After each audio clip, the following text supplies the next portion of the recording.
So I saw the Unholy, and it was strange. This is the latest in a long line of horror movies that is being marketed heavily off of the fact that Sam Raimi was involved when he literally just produced the movie because his production company was involved with the movie. He really did not have any hand in anything. Man, I sure wonder why they're putting this person who made a lot of great horror movies in the trailer instead of the actual director.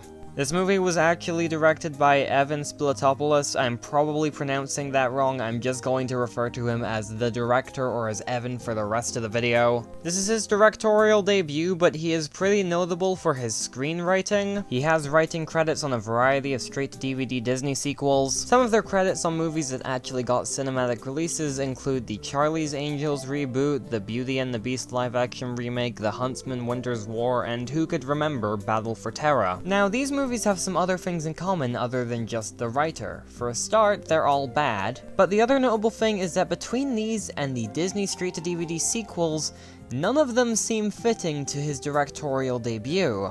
Evan has been in the industry a long time and has never touched anything remotely horror-related. His career is almost entirely Disney movies, excuse me for having my reservations about this. But hey, who knows, maybe it'll turn out good. Nope. This is quite honestly one of the worst movies I've seen in a very, very long time, and naturally I had an absolute blast with it. This is what I imagine would happen if you gave Neil Breen a slight bit more of a budget and told him to make a religious horror movie with it. Wait, no, there must be some mistake online. According to Google, the film cost $10 million, but the visual effects look like they're straight out of Action Movie FX, so that can't be possible. These are the worst visual effects I have seen in any movie that I saw in a cinema ever. And to be frank, having the $10 million budget with the effects in this movie is quite embarrassing to say the least. As a quick reference, The Invisible Man cost $3 million less than this movie. The other big issue with this movie having god-awful visual effects is that it's all visual effects, which is an immediate red flag for anyone who loves the horror genre. But the issue of having a horror movie that is all visual effects is that you have nothing for the actors to act or react around. I mean, yeah, the acting in this movie is already pretty abysmal across the board, but at the very least, maybe if this movie had some practical effects or something for the actors to react to, there would be a chance of competence. But nope, not in this movie. We want everything to look like a late 2000s YouTube video. It also does not help that the CGI is used largely for just constant barrages of jump scares, because this movie does not know how to build tension whatsoever, so it just throws CGI things in your face and hopes you jump at some point, and you never do because they're always the most predictable jump scares in the world. The main character hallucinates something jumping out of a puddle at him, and that's one jump scare, and then he turns around to the person who's with him and it's actually the demon, and that's another jump scare, and then we go back to the scene. And of course, in bad horror movie fashion, every single jump scare in the movie is accompanied with the most obnoxious, loud music stinger of all time. You know that one sound they use for every bad jump scare in a bad horror movie? It's that same sound in this movie over and over. And as I just described, sometimes literally within seconds of the last one. It kinda just started to feel like one big joke after a while. So the main character in this movie is played by Jeffrey Dean Morgan, and I imagine most of the budget went to his paycheck. He plays a journalist who was caught faking stories, and now he's gone from the top of the world to the bottom of the barrel, which is apparently paranormal stories, I guess. He gets called out to a farm to discover some satanic ritual symbols on some dude's cows, and it's literally just a Metallica symbol. And his immediate response is to try and find a way to fake the story, and then he stumbles across some doll. And the farmer's like, oh, these are like lucky dolls, and people used to plant them in their farms, and it made them lucky, and it's all good. And so he breaks the doll. And he's like, oh, well, we can get a story with this. Just be like, oh my god, they broke the doll. It's the ritualists or whatever. I'll get paid. It does not matter that the only reason I even found the doll is because strange voices that came from nowhere beckoned me over to it. Let's just break it. But oh no, the doll has been keeping a demon trapped for hundreds of years, and I guess just now they decided, hey, let's start whispering. Let's get some people over to break me. This doll with a demon inside it has been in the same spot for hundreds of years on farmland that people have always owned, but I guess no one ever found it till now.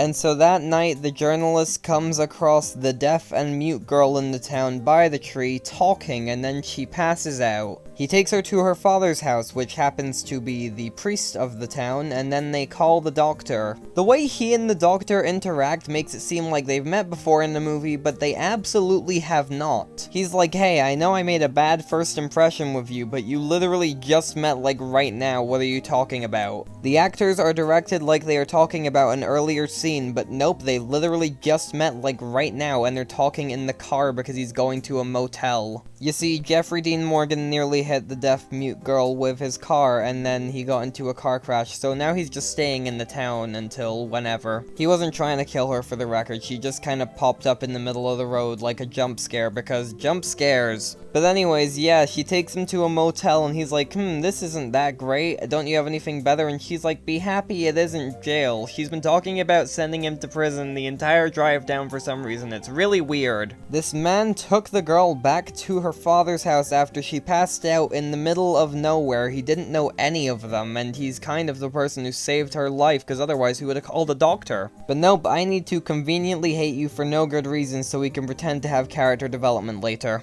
Anyways, what do you know, the deaf-mute girl is suddenly healed during church the next day, and she claims she is seeing and talking to the Virgin Mary. And we get the joy of seeing what she sees through CGI magic, and it just looks like the Teletubbies' son, but overexposed and brighter. This is the kind of movie where I wish I had more footage than just the trailers, because dear god, I need you to see what I am talking about.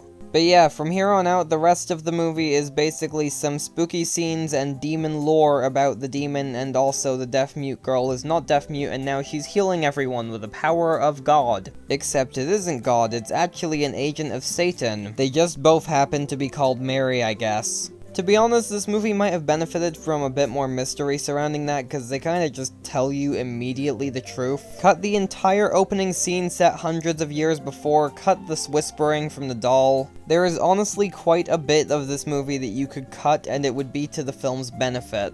Maybe don't explicitly tell the audience what's going on until the in-universe characters know. Maybe don't show the villain until the first time a character actually dies in this movie, instead of just constantly.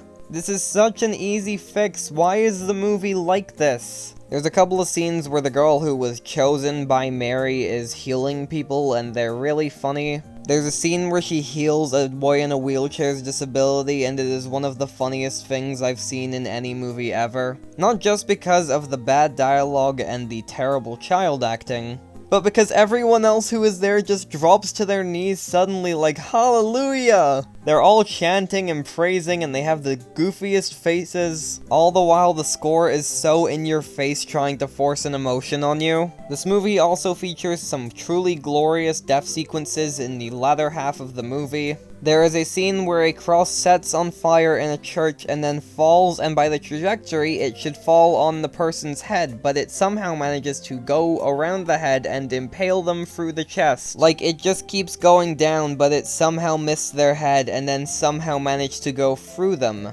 But it falls straight down? There is also a scene where the demon Thanoses someone. It's really funny.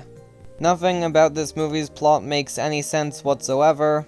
The characters are badly written, you don't care about a single one of them, they could all die and you wouldn't really care. The movie is badly edited, the dialogue is pretty funny. Nobody speaks like a real human being, it's hilarious. There's a scene where they're talking about the time where the main character broke the doll, and this other guy's like, sometimes God works in mysterious ways with the people he chooses. And I guess it's meant to imply that God wanted him to unleash this agent of Satan and cause multiple deaths. There's also a scene where the main character makes the girl who can now actually hear a CD, and he's like, there's some classics on here, but I don't know what the kids are into, so there's some Billie Eilish and Smashing Pumpkins. It's very out of place and kind of funny. There's a lot of really obnoxious Sony product placements in this movie because the main character's a journalist, so he's on his laptop and he's on his phone and he's watching TVs, and they're all Sony products. The musical score is not good, the production design is not that interesting, the costume design is not that great either. The movie mostly looks like shit, but to be honest, the only reason I'm not going to give it a 0 out of 10 is because occasionally they actually frame a shot that looks nice. It's extremely rare, but credit where credit is due. But yeah, aside from that, this movie really didn't do anything well at all. There are a bunch of other really funny scenes and scripting issues, but I feel like I should let you have some surprises because I would highly recommend you watch this movie. I really enjoy watching bad movies that are bad in this. I would rather watch an awful movie and be entertained than an okay one and be bored. And whilst The Unholy is indeed many things, one of those things is at the very least entertaining. This movie is an absolute blast and also a good lesson on how not to make a horror film. I cannot recommend this one enough. Watch it immediately. It's really, really funny. And I'm giving The Unholy a 1 out of 10. That's the end of this video. Like, share, subscribe. Check out my music available on all streaming services. I'm bad at outros, and I'll see you in whatever I do next.